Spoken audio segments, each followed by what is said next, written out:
out Boo? It's Brother Man. And today we got another video, man. Today, hey, yo. Let's just get to the point. Hey, man, like, comment, subscribe, beat up the comment section. Let me know what other videos you would like to see. Let me know what you think about the videos that's currently up. And yeah, that's all it. That's all that's there. But, bruh, this hiring of John Harbaugh as the head coach for the New York Giants in the NFC East, do you understand what it takes to be a coach in this division? Now, don't get me wrong. Right now, the Skins, the Commanders, they don't have a good head coach. They don't have a head coach worthy of this division. Fuck the Eagles. The Cowboys, they don't have a coach worthy of this division. And now the New York Giants also do not have a coach worthy of this position in this division. If you ask me, John Harbaugh is overly respected. Him and his brother, him and his family, overly respected. But I can see the New York Giants making him look stupid. Not him making New York look stupid. I can see New York making him look stupid because the decisions that you make with the New York Giants and with that New York media means everything. And John Harbaugh, you don't have an Ed Reed. You don't got a T. Suggs, T. Sizzle. You don't got a Ray Lewis. You don't got a Joe Flacco. You don't got Lamar Jackson. You did? You don't got a lot of players that you've been blessed to have. Shout out Ozzie Newsome in the front office for the Baltimore Ravens. Shout out them. Because they've been putting the teams together to make you look good. Because we all know your background. Of course you know football, but your background before being a head coach was special team coordinator. What do you do when it comes to coaching? Are you just here for discipline? Are you just here for structure? Yeah, you think it is. Bro, the running back Scatterbo, your quarterback Jackson Dart, your wide receiver Malik Neighbors, you ain't controlling neither down one of them. You ain't controlling none of them. And I don't believe they have the respect for you that people think they do or people think they should have for you. Bro, you go in New York is going to make you look stupid. The decisions you make going to be amplified. The losses, amplified. You dig what I'm saying? So, like, when we just take a look at this, John Harbaugh to the season ticket holders, team will be disciplined, resilient, and prepared. Yeah, he talk a good game, bruh. John Harbaugh talk a good game, but Ray Lewis ain't walking through them doors. Lamar Jackson ain't walking through them doors. Jackson Dart ain't like that. And Jackson Dart ain't like that. He make this shit look good. Don't get me wrong. Look, I fuck with White Boy too. Doing the dance and all that. I fuck with Jackson Dart. I fuck with Scatterbo. I fuck with they vibe. I fuck with they flavor. They got flavor to them. I fuck with it. But as I keep watching Jackson Dart play football, I'm like, bro's an idiot. Bro, how many times you got to go to the blue tent for you to understand that you got to preserve your body, bro? Jackson Dart will not last. And that's beyond the point. I just think Jackson Dart is just overall not a good quarterback. Yeah, he's good at, bro, he runs so much because he can't see the field. The reason why Jackson Dart runs so much because he can't see the field. Yeah, he gives you that intensity that you want in a teammate, in a player. Maybe not your quarterback, but in any other player. I don't believe Jackson Dart would be able to put everything together and be successful in this league. He's going to get hurt before he's successful. And John Harbaugh coming out acting like he's going to be able to control or discipline these guys. Bro, do you see that D-line? That D-line making money. That D-line is full of first-round picks. You ain't telling them shit. This team will be disciplined, resilient, and prepared. Okay. And if they not, what's your answer to that? If they're not disciplined, if they're not resilient, if they're not prepared, How do you answer that? See, this is how you make yourself look stupid with the New York media off rip. You giving us these punchlines, and I don't think these punchlines gonna hold weight once the season come and fall. I'm not reading this article. I'm telling you right now, John Harbaugh will be made to look stupid. Not saying John Harbaugh's a stupid head coach. I like him as head coach, but going to New York with these players, with this type of quarterback, I don't believe it's going to work. Being a head coach for the New York Giants is actually going to tarnish your head coaching legacy. But of course, Joe Shane is a Joe Shane soft, bruh. Of course, Joe Shane gonna get John Harbaugh ahead. They the same height.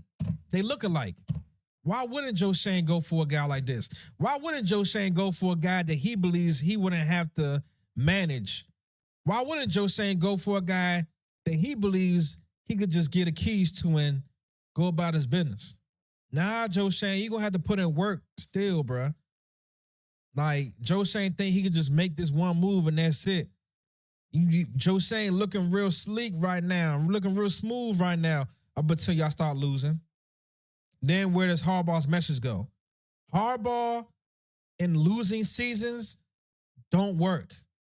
Because if he's supposed to be the disciplinarian, if he's supposed to be the man who brings structure, and that doesn't happen, then you feel like the ground has been taken up beneath you because, bro, that's all you're here to do is to bring structure, stability, respect, and honor to our organization.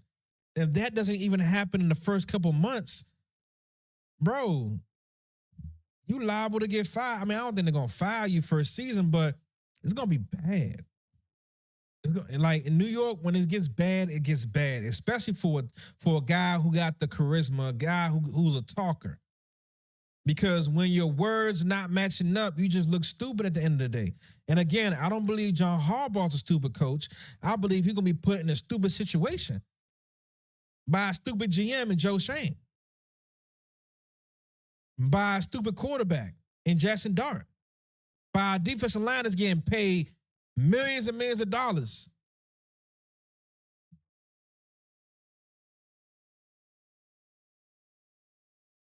So this article covers John Harbaugh's 10 best decisions in his first 10 days as Giants head coach. What's this, G-Man HQ?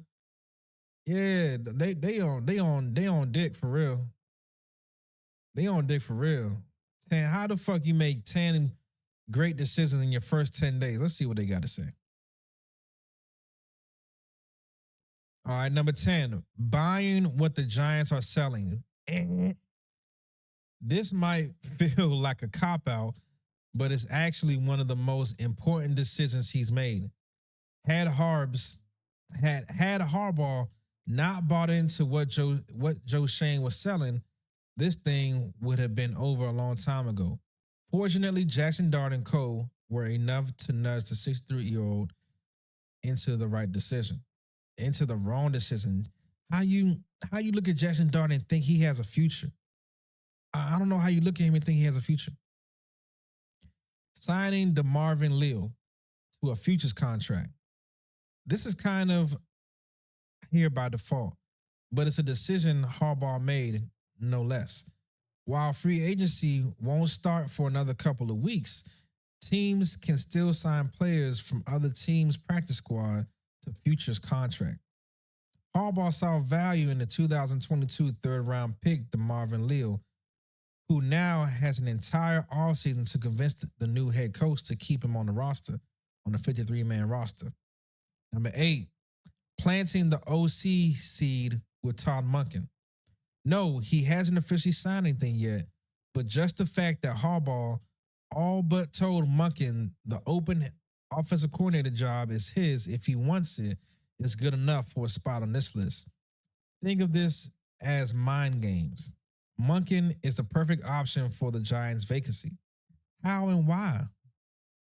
You think Jackson Dart will be able to perform like Lamar Jackson in that same offense? How and why? The former Ravens offensive coordinator is currently held up in the Cleveland Browns head coaching search. But reports suggest that once the process is over, he's on his first flight to New York. Seed meat plant. Yo, who the fuck Cleveland? Y'all interviewing way too many people, bro. Make a decision and move on. 7, ensuring the linebackers eat their peas. Matt Pease is the son of former NFL defensive coordinator and Ravens senior consultant Dean Pease. Look, keeping that shit in the family. This is why they're gonna lose. They always keep that shit in the family, bro. Hire the best candidate. He joined Baltimore staff last season as the assistant linebackers coach after stints with the Bears, Falcons, and Titans. With all the linebacker trouble the G-men have had over the past couple seasons, bringing in a fast-rising linebackers coach like Pease is just what the doctor ordered. Not only has he picked up some coaching hacks from his dad, but he's also worked under Mike Vrabel and obviously Harbaugh. Number 6, moving on from Michael Gabriel. Sometimes the best way to add is to subtract. And unfortunately, Michael, he falls into the addition by subtraction bucket. The Giants special teams unit has been a mess for years. He was hired in 2024 to turn things around, but he did anything but, with kicking woes, punting struggles, and return coverages falling apart weekly. Seeing as though Harbaugh is a special teams guy, it was tough to envision a scenario where the 37-year-old was kept. Maybe now the special teams unit will be more reliable. Wouldn't that be nice? 5, Charlie Bullen on the staff. Once outside linebackers coach Charlie Bullen took over for Shane Bowen as an interim DC, it was pretty clear that he was a darn good coach. Not only did he get a career year out of Brian Burns, but he also was able to salvage Abdul Carter's underwhelming rookie year with a late season surge, showcasing the dominance that made him the 3rd overall pick in the 25 draft. Number 4, bringing in Willie Taggart. No matter how you slice it, Willie Taggart was a home run hire for Harbaugh's Giants. He was practically family, coached by John's dad, Jack, at Western Kentucky, coached under John's brother, Jim, at Stanford, and hired by John in Baltimore. Talk about the Harbaugh way. Talk about nepotism. Talk about keeping it in the family. That's the problem with these NFL teams. Everybody keeps it in the family. And then it's hard to fire guys. 3, hiring special teams coordinator Chris Horton. Giants fans can't really overstate how awesome it is that Chris Horton is the team's new special teams coordinator. For years, this team has avoided that unit like the plague, and it has come back to bite them every single time. Horton's a well-respected coach who should help clean up a lot of mistakes Big Blue Nation has come to expect on a weekly basis. 2, hiring defensive coordinator Denard Wilson. Wilson made perfect sense for Harbaugh's Giants. He'd already proven himself in Baltimore as a DB's coach, then elevated Tennessee's defense to elite status in his first year calling plays. With a reputation for molding secondaries into top-tier units and a defensive style built to frustrate quarterbacks, Wilson brings instant credibility and a clear identity to a Giants defense that desperately needs both. There's some real star power on this side of the ball, and I just know the 43-year-old is the one to unleash it.